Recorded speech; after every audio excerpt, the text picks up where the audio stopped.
Amis des colis de fans, bonjour. Et aujourd'hui, nous allons faire un petit saut dans le temps grâce à Antoine qui m'a envoyé 4 trucs plutôt sympas et qui, je suis sûr, des choses qui vont rappeler pas mal de souvenirs à certains. Alors la première chose qu'il y avait dans ce colis, c'est ça, hein, le fameux Junior Computer. Hein, c'est quelque chose qui est sorti en 1980 dans la revue Elector et qui faisait partie de ces cartes dont je vous ai déjà parlé un petit peu il n'y a pas longtemps, qui permettaient de découvrir les microprocesseurs avec des systèmes relativement à faible coût, mais qui étaient assez limités, on va dire, en entrée-sortie, dans la mesure où, voilà, comme on le voit, il y avait un clavier hexadécimal, quelques commandes, et voilà, on tapait tout à la main, hein, donc c'était quand même assez fastidieux, hein. On faisait son programme en assembleur généralement, on l'assemblait à la main, on avait l'hexadécimal correspondant, et voilà, on rentrait les valeurs, et enter, machin, insert, et derrière on faisait un run, alors je sais pas quelle touche c'était, et on regardait si ça marchait, et si ça marchait pas, on essayait de comprendre, hein, pas de débugger, pas de trucs comme ça. C'était vraiment le début, mais enfin bon, moi j'ai aussi débuté avec ça, et dans un sens, avec ce genre d'appareil, on comprend très bien comment marchent les microprocesseurs. Donc là, on peut voir la carte, une carte qui a déjà été bricolée, hein, dans la mesure où l'EEPROM originale était une 2708, et les 2708 avaient besoin de 3 tensions d'alim, moins 5, plus 12, plus 5, et c'est vrai que c'était pas très pratique. Donc là, on voit qu'elle a été changée. D'ailleurs, il faut faire attention parce qu'il n'y a pas de scotch dessus. C'est pas très bon, même si là, ça va pas s'effacer comme ça, mais moi, j'ai pas le source. Et on voit que c'était une carte qui était quand même bien conçue, dans la mesure où il y avait quand même très peu de composants externes. Elle disposait d'un cas de mémoire, hein, ce qui était pas mal, hein, grâce à ces deux boîtiers 2114, qui sont des mémoires 1K x 4 bits, hein, si je me rappelle bien. Donc pour 8 bits, il en faut 2, mais alors c'est de la mémoire statique. Ici, le microprocesseur 6502, hein, le même qui équipait les Apple II, par exemple. Et ici, nous avons le 6532, qui fait partie de la même famille Synertec, qui est un circuit d'interface parallèle, qui permet assez facilement de s'interfacer avec le reste du monde. Et là, bon voilà, hein, on peut voir que c'est cadencé avec un quartz de 1 MHz. Puis là, je vois ici cette petite platine là, qui a été un petit peu bricolée. Si ça se trouve, c'est à cause du changement de la 2716. Bon, enfin voilà, hein, c'était vraiment quelque chose d'assez sympa. Hein. D'ailleurs, Antoine m'a mis la photocopie de l'article. Hein, on peut voir ici le schéma. Et voilà, c'est vraiment le système, je crois, un des plus simples qu'on peut sans doute faire avec un microprocesseur comme ça, mais qui est déjà bien fait, hein, sachant que après par soft, on vient scanner ici le clavier, hein, enfin c'était un truc très classique à l'époque, hein, on sélectionnait à la fois ça et ici les lignes d'affichage, et voilà, grâce à ce circuit ULN 2003, là on pilotait directement les segments, enfin voilà, c'était vraiment plutôt sympathique, et alors surtout c'était quelque chose de très extensible, et ils avaient fait à l'époque une sorte de bus universel, hein, qu'on pouvait brancher, alors je pense que c'est ici, et qui permettait de mettre différentes cartes. Il y avait l'élect terminal, donc là pour le coup apportait du confort vu que c'était un clavier écran qu'on pouvait mettre sur la télé. Il y avait des cartes d'entrée-sortie, il y avait des extensions mémoire, enfin pas mal de choses. Voilà, on peut voir que ce vénérable ancêtre fonctionne toujours. Quand on le met en route, les afficheurs affichent quelque chose qui prouve qu'il fonctionne, hein, vu qu'en plus c'est multiplexé. S'il ne fonctionnait pas, c'est évident qu'on n'aurait rien à l'affichage. Alors, voilà, hein, bon, honnêtement, je ne vais pas prendre de temps là pour essayer de vous montrer un peu comment ça marche. D'abord, parce que déjà, je ne le sais pas moi-même, donc il faudrait que j'investisse pas mal de temps pour comprendre, faire une démo et tout. Et honnêtement, le temps, c'est quand même pas ce que j'ai de plus, surtout que c'est quelque chose que je vais pas réutiliser après. Hein. Ce truc-là est plus de la collection que de l'usage. Mais enfin voilà, on peut voir que ça fonctionne bien, le clavier fonctionne. Ah, on peut rentrer des données, hein, et on peut voir ici qu'on pouvait voir les données sous deux formes. La forme assez classique, c'est-à-dire l'adresse et le contenu hexadécimal à cette adresse, mais éventuellement, ce qui n'était pas idiot du tout, sous forme d'opcode et d'opérande. Sachant que l'opérande, selon l'opcode, est éventuellement la donnée. Hein. Par exemple, si je fais charger l'accumulateur avec 27, là, ça me permet de voir, par exemple, charger l'accumulateur 27. Alors que quand on est en mode adresse data, c'est beaucoup moins facile à voir. Et donc là, comme l'EEPROM a été changé pour une 2716, hein, qui nécessite que du 5 volts, ça simplifie bien l'alimentation. Là, bon, là, j'ai soudé une diode vite fait pour essayer, et ça consomme dans les 700 mA. Alors justement, dans ces extensions mémoire, eh ben, j'en ai une ici, voilà, on peut voir là, qui était une extension 16K, faite ici avec des toutes premières mémoires dynamiques qui a été très très largement utilisée, hein, la 4116. Hein, donc c'est une mémoire dynamique de 16K x 1 bit, donc pour 8 bits généralement on en met 8. Et alors, ces mémoires-là, hein, j'en ai beaucoup utilisé, surtout après les familles d'après. Déjà la 4164 qui déjà avait 64K, mais surtout déjà ça alimentait plus qu'en 5 volts, c'était quand même plus facile. Mais c'était de la mémoire à l'époque qui était quand même beaucoup plus difficile d'usage que la mémoire statique.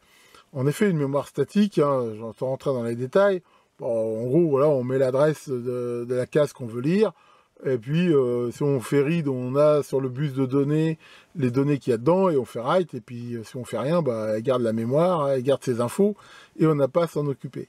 Ici, c'est pas du tout le cas.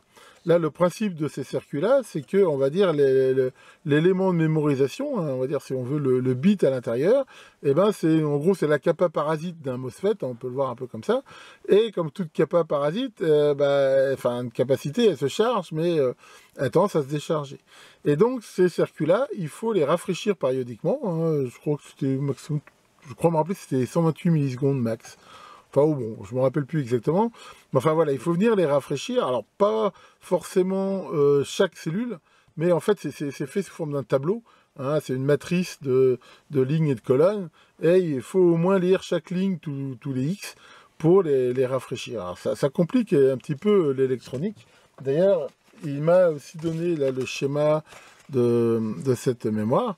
Et là, on voit hein, que la 4116, justement, il y avait -5 + 5 + 12.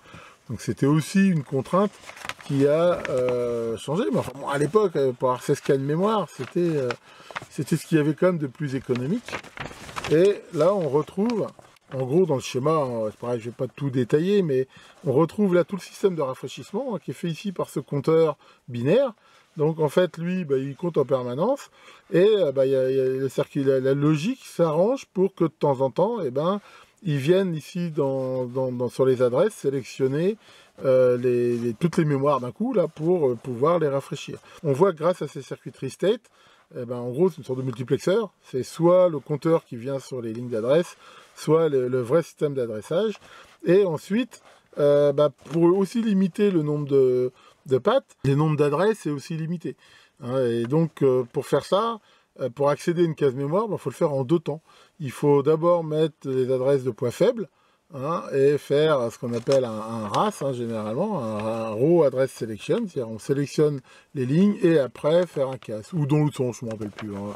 Ça fait très longtemps, j'ai dessiné et conçu pas mal de systèmes dans le temps qui utilisaient ce genre de mémoire, mais je dois dire que ça fait sans doute plusieurs dizaines d'années et que je ne m'en rappelle pas forcément.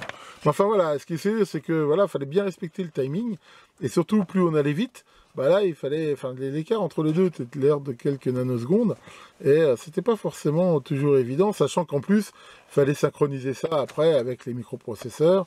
Il faut savoir que le Z80 avait cet avantage aussi, c'est qu'il intégrait à l'intérieur du microprocesseur, une logique justement pour gérer les mémoires dynamiques, mais malheureusement sur 7 bits et non pas sur 8, ce qui fait qu'avec le 4164, ça faisait toujours un petit peu chier.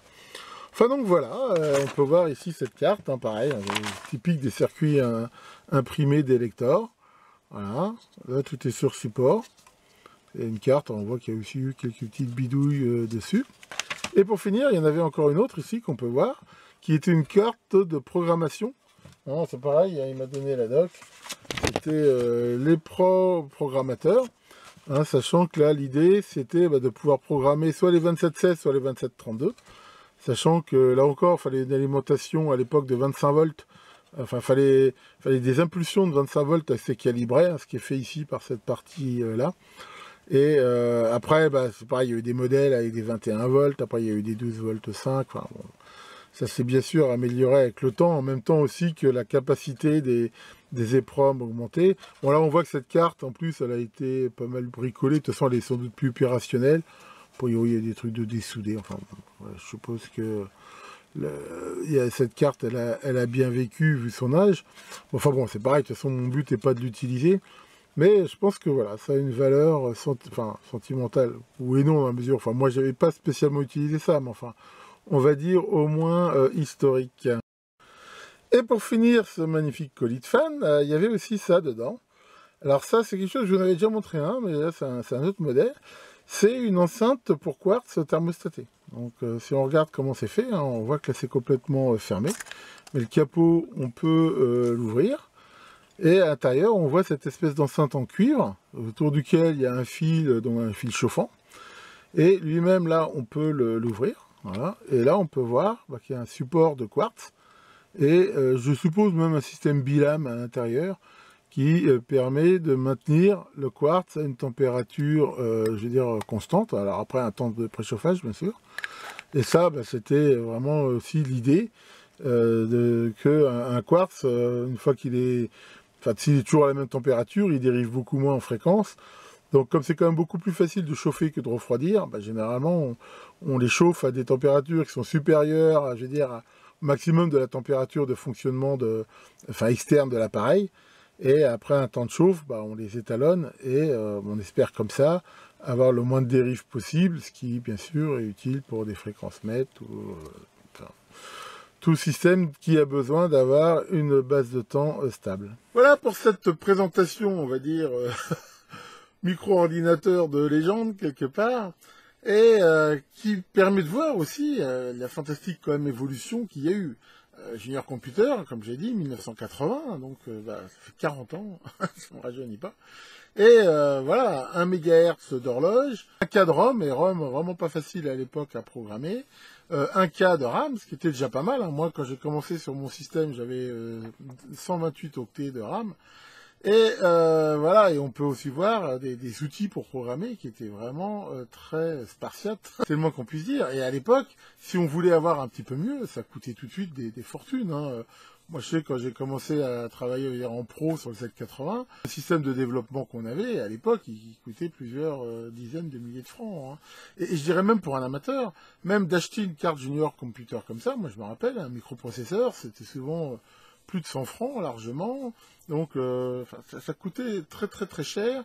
C'était pas du tout facile d'avoir accès aux programmeurs de mémoire et tout ça. Enfin, c'était vraiment beaucoup moins facile, on va dire, que maintenant, et aussi beaucoup moins donc aussi agréable et puissant. Hein. Quand on voit maintenant une petite Arduino à 1 euro, là, c'est déjà quand même vachement plus puissant que ce truc.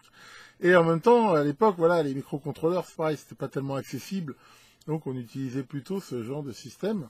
Maintenant, nous, à l'époque, on trouvait ça génial. Hein. C'est sûr que voilà, les choses évoluent, on va dire, un petit peu heureusement. Et même au niveau de la conception, hein, moi je me rappelle avoir passé des heures à faire ces cartes-là de mémoire dynamique. C'était quand même pas toujours très facile à faire, c'est généralement ça tout en TTL. Mais c'était aussi très passionnant, voilà, d'aller se battre. Et c'est pareil, même à l'époque, un analyseur logique, c'était un appareil qui coûtait très très cher. Et souvent, pour débugger et tout, on avait un oscilloscope, et puis c'est à peu près tout. Et beaucoup de niaque, quoi. C'est ça qu'il fallait pour avancer. Et c'est vrai que je suis bien mieux équipé aujourd'hui, je veux dire, en tant qu'amateur, que ce que pendant longtemps j'aurais rêvé d'avoir en professionnel. Enfin voilà, les choses évoluent. Peut-être que dans 40 ans, il y aura un gars qui fera une vidéo qui dira « Regardez, dans les années 2020, comment ils se faisaient chier les mecs avec leur vieux système. » Tiens, Maurice, ça va Maurice? Dis moi je suis pas content du tout. Là, j'ai appris que tu sniffais de l'alcool isopropylique, que tu buvais, enfin, j'ai vu ça avec Pincette. Ouais, et alors? Bah ouais, Pincette, elle t'a engueulé, qu'est-ce qu'elle t'a dit? Elle t'a donné 3 jours pour arrêter de boire. Eh ben, c'est bien, qu'est-ce que t'as fait? T'as pris le 1er mars, le 22 juin et le 11 décembre. Je crois que t'as pas bien compris. Il va falloir qu'on s'occupe de ton cas. Bien, et ben là-dessus, il continue ici à faire pas chaud. Là, c'est bizarre, en parlant de mars, tiens, on a plutôt un temps de mars, là, c'est un petit peu des giboulées, des sortes de tempêtes très brusques, puis ça vient, ça va. Enfin bon. Ce qui est sûr, c'est qu'il continue à pas faire chaud, c'est pour ça que là, je me suis mis en mode triple épaisseur. J'ai encore plein de trucs à faire, et plein de trucs que je voudrais aussi vous montrer. Mais, voilà, on va faire dans l'ordre, et petit à petit.